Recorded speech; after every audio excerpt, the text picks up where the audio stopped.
السلام عليكم ومرحبا بكم في قناتكم مطبخ وتدابير نجاة في فيديو جديد ووصفة جديدة كما العادة. وصفة تاع اليوم شابة معسلة يحبوها أكبر وصغار، يعني وصفة محبوبة الجماهير الجزائرية والعرب بكاملة، اللي هي زلابية البنان. جبتها لك اليوم بمقادير بسيطة جدا واقتصادية كما عودتكم بالبساطة والاقتصاد يعني والطريقة تاعها سهلة بزاف، وكيما شفتوا معسلة حتى للقلب. والقرمشة ما نحكي لكش، خاصة لمحبين العسل والقرمشة، يعني نضمن لك تقعد لك هذه زلابية البنان القرمشة تاعها تقعد لك مدة يومين أو أكثر وهي مقرمشة. ما عليك غير ديري لي جيم حبيبتي وديري اشتراك لما كنتيش مشتركة وتتبعي الوصفة تاع اليوم. بسم الله نروحوا للطريقه تاعنا. كيما قلت لكم مقادير بسيطه جدا، ورايحه نعبر بالكاس هذا اللي راكم موالفينه وعندكم كامل في الدار، ولا عبري باي كاس اللي تبغي. يعني هنا وريت لكم رايحه نعبر بهذا الكاس، وانتي عبري بالكاس الصغير اللي بغيتي ديري كميه صغيره، ولا بالفنجان يعني نفس العبر اللي ديريه ما ديريه فرينه على هذاك اللي وريت لكم هنايا. بسم الله نروحوا لطريقتنا. جبت المقله تاعي ولا كاسرونه ولا طاجين اللي طلع لك، رايحه ندير 3 عبار تاع الماء العادي، يعني من السبال عادي ماء بارد. راح ندير 3 عبار، يعني نفس العبر تاع الفرينه. كما راكم تشوفوا العبر تاع الفرينه راه عندي ماشي معمر، كاس ماشي معمر. درت نفس العبر 3 كيسان تاع الماء العادي اللي هو ناقص صبع ماشي معمر. ولا انت يطلع لك تعمري تبغي ديري كونتيتي كبيره ديري كونتيتي كبيره حبيبتي. هنا عندي 2 مغارف كبار تاع السكر، مغرف تاع اللافاني ولا ساشي. هنا راح ندير 2 مغارف تاع الزيت. كما قلت لكم المقادير اقتصاديه وبسيطه، طريقه تاني تاع التشكيل تاعها بسيطه جدا. ما عليك غير تبعي الطريقه اللي راح نجهزها بها يعني كيفاه راح نجهزها اليوم. هنا عندي الفرينه، هنا درت هذاك الماء خلطته كما قلت لكم 3 كيسان تاع الماء، 2 مغارف سكر، 2 مغارف زيت، مغرف تاع لافاني. ورايحه نديرهم على النار ونخليهم يحماو حتى يذوب هذاك السكر. هنا نجو للطريقه تاع الفرينه. عندي 3 كيسان تاع الفرينه كما راكم تشوفوا ماشي راه معمر، يعني ناقص صبع. رايحه نغربلهم. انا درت 2 كيسان تاع فرينه معمرين، تبعي معايا الخطوات. 2 كيسان تاع الفرينه كما قلت لكم ناقصين اصبع فرينه وحدها. والكاس الثالث رايحه شوفي ندير ربع فرينه، والربع تاعو نكملها بالنشاء اللي هي المايزينا. يعني تبعي معايا طريقه 2 كيسان تاع الفرينه ناقصين اصبع على حساب العبر تاع الماء، ورايحه الكاس الثالث ندير ربع فرينه والربع تاعو مايزينا. يعني الطريقه راهي موضحه، يعني كل شيء راه بالعبر هنا. يعني تبعي فقط الخطوات، وانتي الكاس اللي تبغيه تعبري به عبري بالزلافه ولا بالكاس اللي تبغيه. هنا نديرو رشه خفيفه تخميره الحلويات، راح تعطيك واحد القوام، واحد الهشاشه، واحد الخفه للزلابيه تاعك روعه. يعني ولا قادره تستغني عليها استغني الا ما كانش عندك. هنا كما راكم تشوفوا داب هذاك السكر حركته، يعني هنا كي بدا الماء يحمالي كما راكم تشوفوا في البخار. المقله تاعي راهي دير البخار هذاك تاع الماء، ما خليش حتى يغلي. كي يحمى يبدا يدير داك البخار راح نضيف له هذيك الفرينه اللي كنت غربلتها مع الربع هذاك تاع المايزينا. كيما راح نخلي لكم يعني المقادير راح نخليها لكم ان شاء الله في صندوق الوصف ان شاء الله.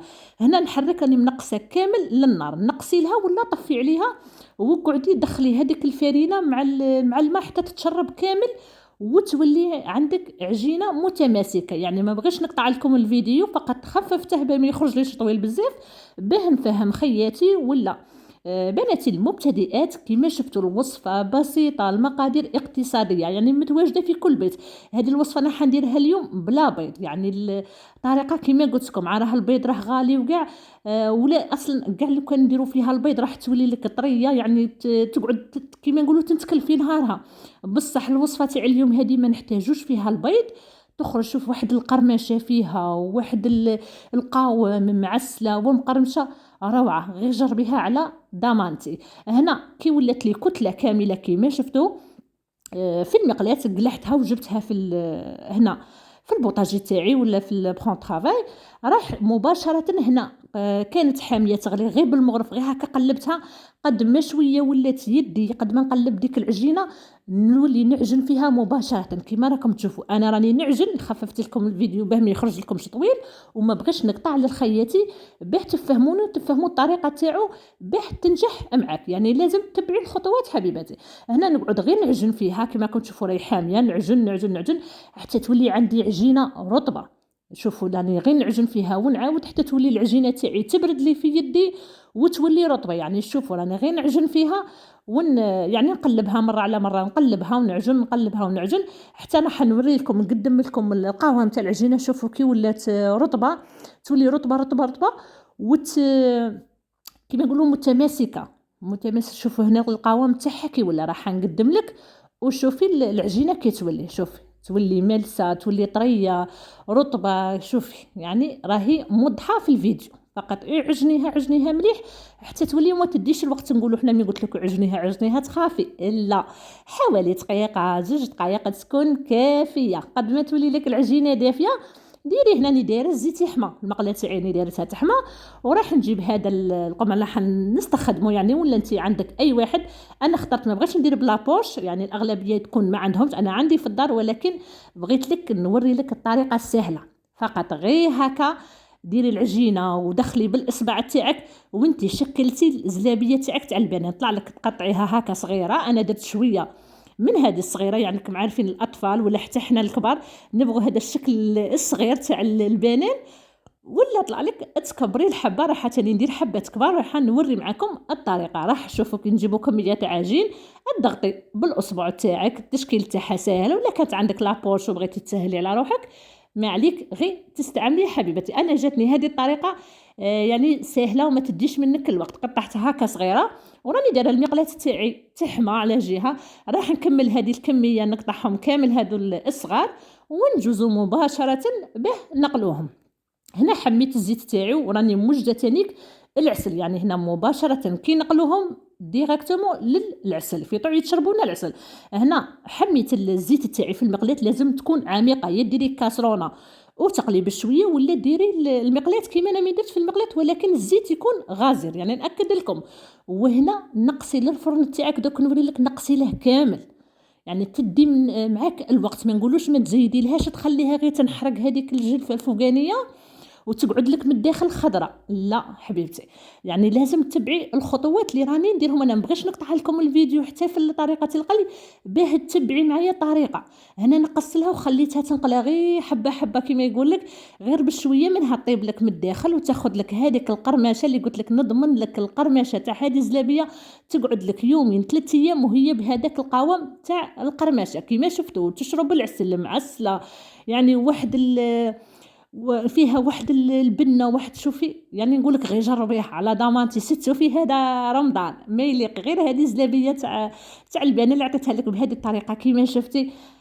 راح تعجبك ان شاء الله على ضمانتي. كيما قلت لك راح نقليها على نار ناقصه كيما شفتوا حتى تحمر. يعني دائما زلابيه تاع البنات تبغي تحمريها ونزيد نديرها في العسل. هنا طلع لك تصنعي العسل وحدك تاع الدار تصنعيه ولا تاع الشري. انا هنا جبت كيلو تاع الشري، يعني هذه المقادير اللي عطيتها لك تاع اليوم يعني جاني كيلو تاع العسل كامل. يعني كيما نقولوا جهزت به هذه الوصفه ولا المقادير تاع اليوم. شوفوا مباشره كي قلعتها من الزيت مباشره الى العسل. هنا العسل تاعي راه بارد والزلابيه تاعنا كي قليناها راهي حاميه. هنا جبت هادو اللي درتهم كبار على طريقه تاع البنان المحشي كيما نقولوا له حنا هنا في مستغالي اللي هو زلابيه البنان. درت هكا حبات كبار بنوري لكم بلي الوصفه راهي ناجحه ومضمونه 100%. كيما شفتي هنا كي شرب لي العسل وخليت هذوك الحبات يتقلاو جيت قلعتهم بالصفه. يعني كما تشوفوا راح نوري لكم هنا راني نقلي وناكل. راكم عارفين احنا نبغى الزلابيه يعني منها راني ناكل ومنها نوري للخياتي باللي ماغري راهي حاميه وشاربه العسل ومقرمشه. واحد القرمشه فيها صدقيني روعه، يعني خاصه لمحبي المعسلات هادو والقرمشه. يعني نقول لك هذه الوصفه غير جربيها على ضمانتي ورجعي لي بالخبر في التعليقات. وكما قلت لك راح نخلي لك المقادير كامل في صندوق الوصف ان شاء الله تسيبيها. راح نكمل الكونتيتي تاعي تاع زلابيه البنان هذه ولا المحشي رايح نعسلهم كامل ونقدموهم ان شاء الله في صحن التقديم. هذه هي زلابيه تاعنا تاع اليوم، زلابيه البنان ولا المحشي. شوفوا يعني قدمتها في صحن التقديم، خرجت ما شاء الله وقطعت لي كميه ما شاء الله، يعني قد ما تاكلي وتوكلي كيما العاده كيما عودتكم. شوفي هنا اللي درتها طويله، درت حبات تاع بنان هكا محشي. يعني شوفوا داك اللون تاعو، ديك القرمشه راح نقسم لكم الحبات باه تشوفوا من الداخل. يعني صدقيني تشرب الحسليه هي مقرمشه، وقلت لك نضمن لك هذيك قرمشه بصح تشرب لك العسل من الداخل. يعني شوفي معايا الطريقه تاعها، يعني شوفي مضمونه 100%. شوفوا العسل كي شربت يعني مباشره، هنا نوصيك كي تقليها كي تقلعيها من الزيت مباشره الى العسل. راكم تشوفوا القرمشه معسله حتى للقلب وطايبه ماشي معجنه. يعني شوفي راح نقرب لكم ونزيد ثاني نقسم لكم ثاني حبه اخرى. شوفي هذه اللي درناها طويله تاع المحشي. حنا عندنا هنا في مستغالي نقولوا له محشي ولا زلابيه البنان كيما يقولوا لها اخواتي. راح نقسم تاني معكم حبه. شوفوا طايبه من القلب ماشي معجنه. والقرمشه كيما قلت لك يعني خاصه راه قريب رمضان يدخل علينا بالصحه والهنا، يعني جهزي بهذه الطريقه اللي عطيتها لك. المقادير بسيطه واقتصاديه، تقطع لك كميه فقط ديريها في كيما نقولوا حنا في لابواط وغلقي عليها وحطيها في الثلاجه. ديري كونتيتي تاع يومين 3 ايام 4 ايام فقط، غير غلقي داك الغطاء تاعك وديريها في الثلاجه. وعلى ضمانتي نضمن لك القرمشه والطارق زعما تقعد لك هكا معسله حتى للقلب، يعني مده 3 ايام 4 ايام كيما قلت لك على ضمانتي. غير وجديها لرمضان. كم عارفين احنا نبغوا هادو الصوالح تاع المعسلات في رمضان، نستهلكوا منهم بزاف، وراه الثمن تاعهم غالي في المحلات، يعني غالي.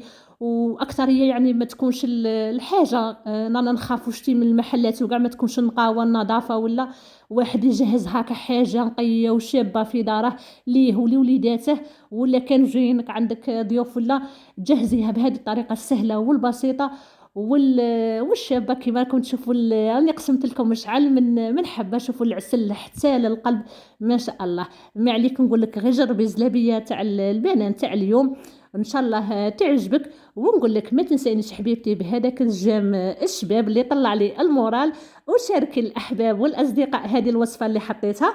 ونقول لك مع السلامه حبيبتي، الى فيديو اخر وملتقى اخر ان شاء الله. مع السلامه حبيباتي.